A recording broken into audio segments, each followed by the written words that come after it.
Hello, I'm Jane and welcome to second lesson of my workshop with Strathmore. Throughout this series, we are filling a watercolor sketchbook together, and in this particular lesson, we will explore landscapes and scenery motifs. So let's get started. Before we start the lesson, I'd like to introduce the materials that we are going to be using. So besides the Strathmore 400 series art journal that we are filling together, we're going to be using some drawing supplies. This is regular graphite pencil Rembrandt art design in 2B. So I like the pencil to be a little bit softer. Kneaded eraser is very helpful when you are erasing on a watercolor paper. We're going to be using kitchen salt for effects, and one special kind of effect that I like to use during painting landscapes and sceneries is regular sponge. So if you have something similar, then you can use it. Water bottle is a must. We're also going to be using this golden imitation Aquafine watercolor. This actually comes from the 48 color studio set Aquafine by Taylor Rowney. I will try to incorporate this into one scenery to explore some kind of stylization. I'm going to be using tube paints mostly in this lesson, and both Aquafine and Primary Blue, and individual colors I will introduce you during the demo itself. Lastly, brushes that we're going to be using for this lesson are mostly Princeton Neptune, but I'm also going to be using Princeton Aqua Elite. This is long round number 8. This is a bit stiffer brush. It will help me out with drawing in some details. This is very helpful brush. But besides that, when I explore these landscapes and sceneries, I mostly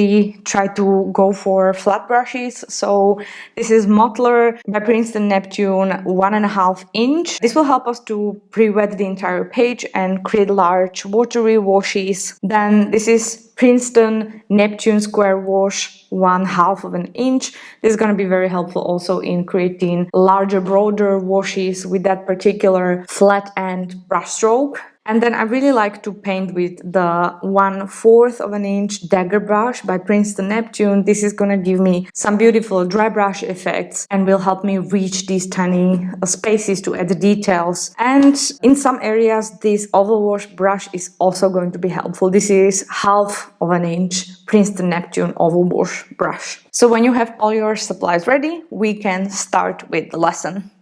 In this first demo, we will paint a very simple magical forest watercolor painting.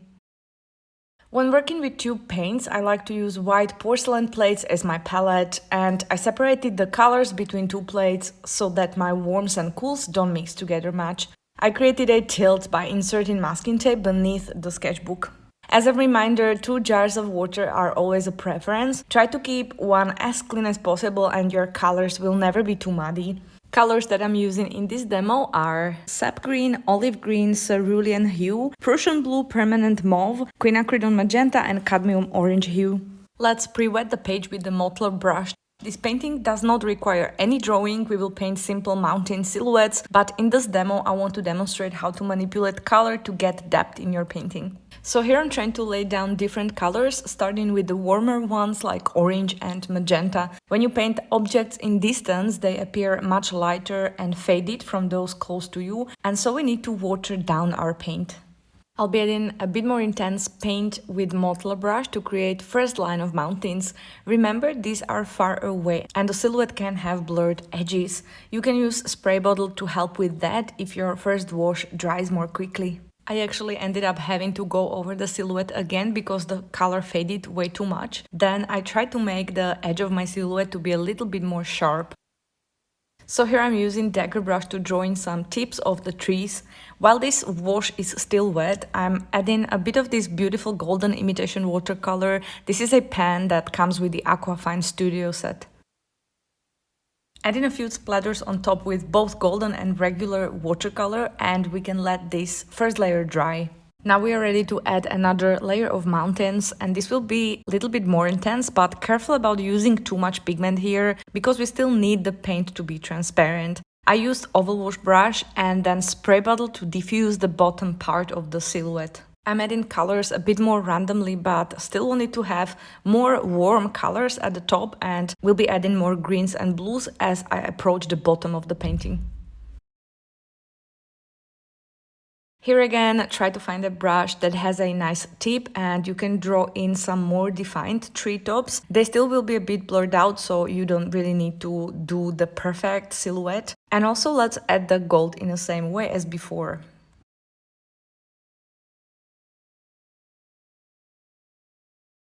I like to sprinkle some table salt while the wash is still wet and then I let it dry naturally. Salt will this way create a lovely crystallic effect. When everything is 100% dry, we can do the fourth mountain silhouette. This time, let's add more greens and purples into the wash. With every layer as the mountain approaches the viewer, colors get more intense, and so you can add more pigment. The treetops also get more sharp and defined, and for this I like to use the sponge. I dip it into fresh paint and then create stamps with it. You can try to shape the imprints to suggest the treetop shape. You can again add splatters of different color, golden watercolor and salt. This is all about finding some balance, and this kind of painting turns out differently every single time, which is really interesting and fun. Now let the wash dry naturally and you can observe how the salt effect blooms on the page. Last layer of mountains needs to be painted with the darkest mixture of color, and so you can add even more pigment. I tried to make these more dark green and purple color. Here I'm using sponge again to suggest the treetops. This last silhouette needs to be sharp, and so careful with the spray bottle. Only use it to diffuse the bottom, not the treetops anymore. I still want some pops of color and not just plain green forest, so I'll be adding magenta, purples, even Prussian blue to help me achieve some magical color effects. I'm adding gold and salt again. Lastly, some splatters and we let this dry completely. So then you can remove the tape and here is the first finished piece, the magical forest. In the second demo, I will be using the same colors as before and will be painting a study of a lavender field. For this demo, I'll sketch basic outlines with 2B pencil. First I draw the horizon and then I choose vanishing point where all the lines of the lavender field will try to meet. It is helpful to suggest the perspective of the land when painting this kind of subject, trying to indicate how our point of view affects everything that is in front of us. The basic idea is that objects closer to us always appear larger, and as they are farther away, they appear smaller and smaller until they disappear into the vanishing point. So this drawing is very simplified, but for a simple watercolor study this will do. So let's set up for painting. First I pre-wet the page with my modeler brush and I want to indicate some color of the sky. I'll be using magenta and orange and draw some lines to indicate these clouds.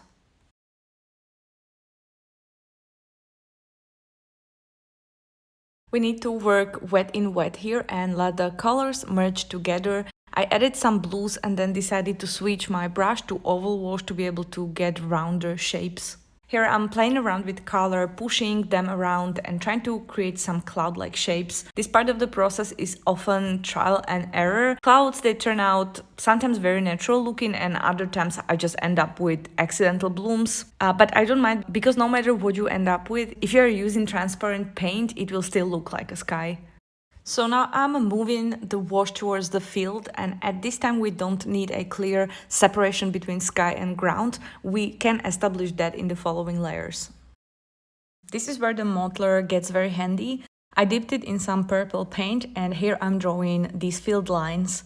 This is just to establish the divisions so that I can build on this later with darker paint.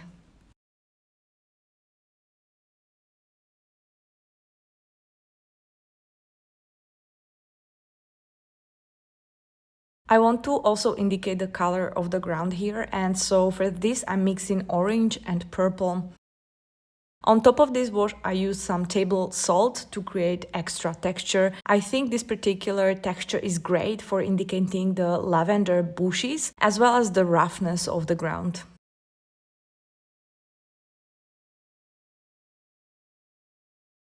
Just a couple of adjustments and a bit of a splatter before I let this dry.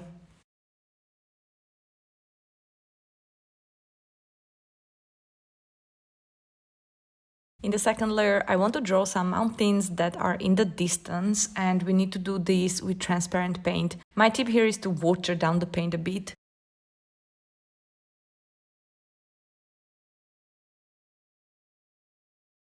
One side of the house is also facing away from the light, so I'll color this with the same paint. I will dry this so that we keep the edges nice and sharp, because I want to make one wall of the house even a bit darker than the roof.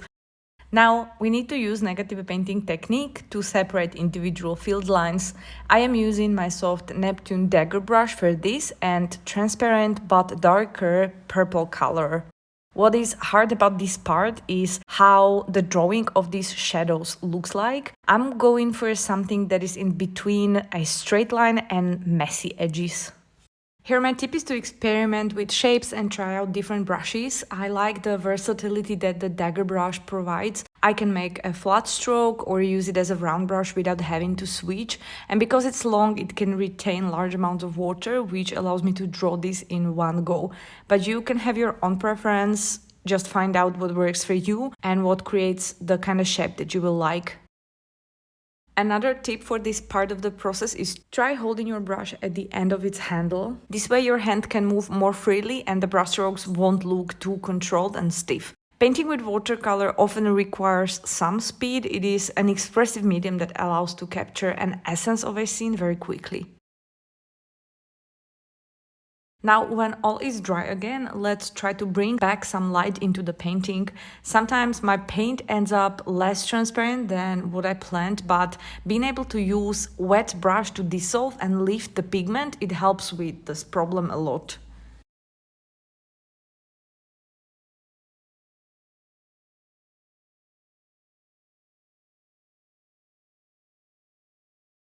Here I'm painting the tree, then the door of the house and a few bushes. Try to suggest these with just a few lines. Tiny details like the lines in the background and a few birds in the sky can make the painting feel much more alive.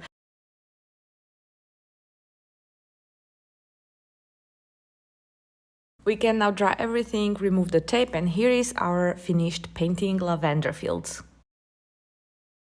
For the third demo, I want to show you some architecture, and this one is particularly interesting as it's mostly white. So I thought this might be a fun challenge. We will paint Santorini sketch into our watercolor sketchbook.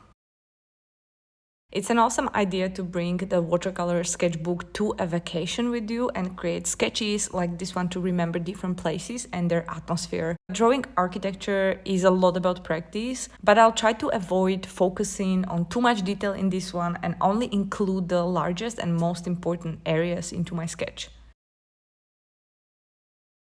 I first block in some large shapes because this whole scenery looks like Lego blocks to me, but some of these blocks are rounder, some more square. So let's just start with positioning the largest blocks and then we can later on carve in smaller parts of the blocks inside. You can really get caught up in trying to add every single detail to your sketch. So if you can, try to resist the urge. The amount of detail doesn't add to the atmosphere of the final piece. It often takes away from it. And so it is crucial that we stay focused on what's important. This hones your ability to choose your focus whenever you paint. Paintings are different than photographs in a sense that they don't need to focus on description as much as on the emotion that you're trying to convey. This is my final sketch and I'm starting my first wash with pre-wetting the page with clean water. Actually try to only dampen the sky part. We do not want the blues to bleed into the white stone, so the building part needs to stay dry. Colors that we'll be using for this demo are cobalt blue light, cerulean sky blue, turquoise cobalt and potter's pink with dragon's blood. I mixed all three blues to create this sky color, but I made a little more saturated color at the bottom. Cerulean blue granulates beautifully and I just love this effect in the sky. Here you can see how flat brushes come in handy with buildings and architecture. Their flat shape is ideal to cover regularly shaped areas quite quickly. This Neptune square wash brush was really very helpful here.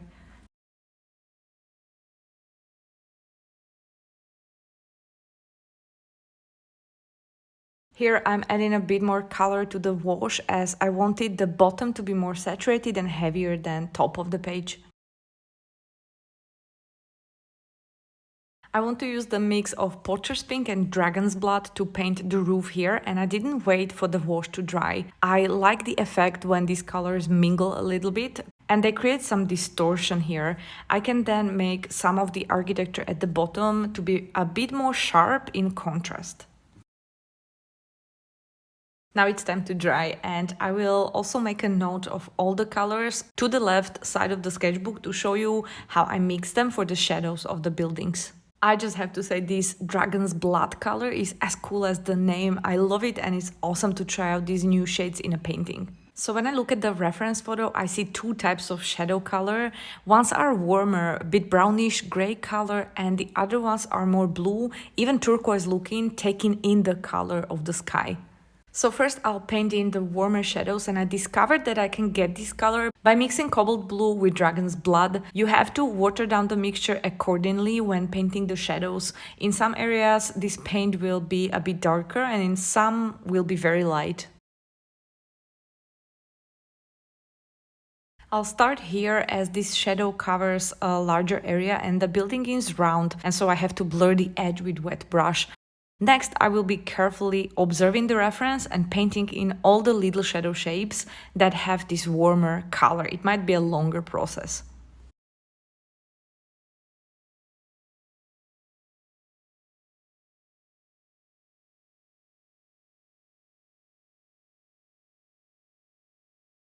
In a way, this is quite relaxing. Once your pencil sketch guides you, then you can just focus on coloring between the lines.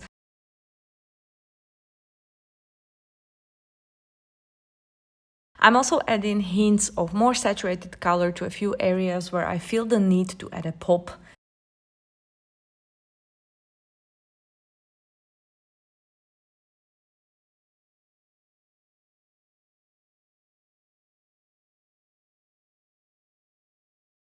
And now let's mix the color for the cooler shadows, and I found that turquoise cobalt with the dragon's blood create a pretty good mixture. This will be more blue than the previous mixture, and when you look at the reference photo, these kind of shadows prevail around the bottom part of the photo.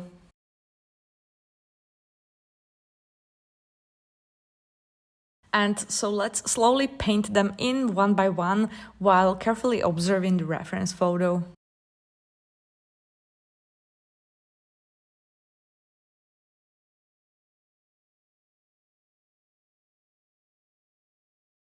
One tip for this part of the process is to be careful about the amounts of pigment that you are applying to the painting, because our subject is white stone and its shadows are still quite pale in comparison with the roof or the windows.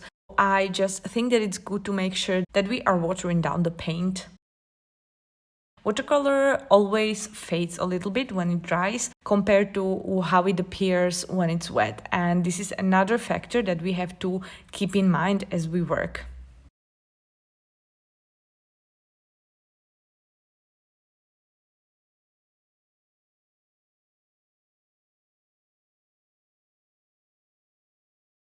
Here I'm applying a few tiny details and textures of the stone before I move on to the drawing darker lines of this wheel.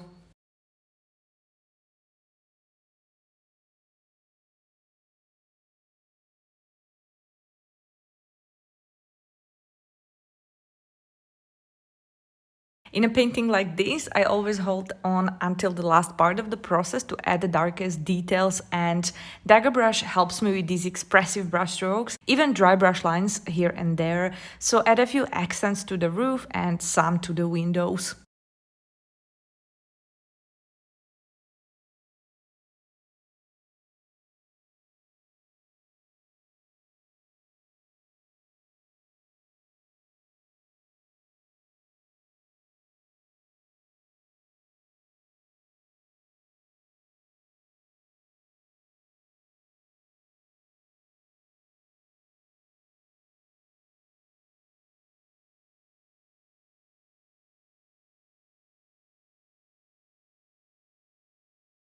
We can now remove the tape and the sketch is finished.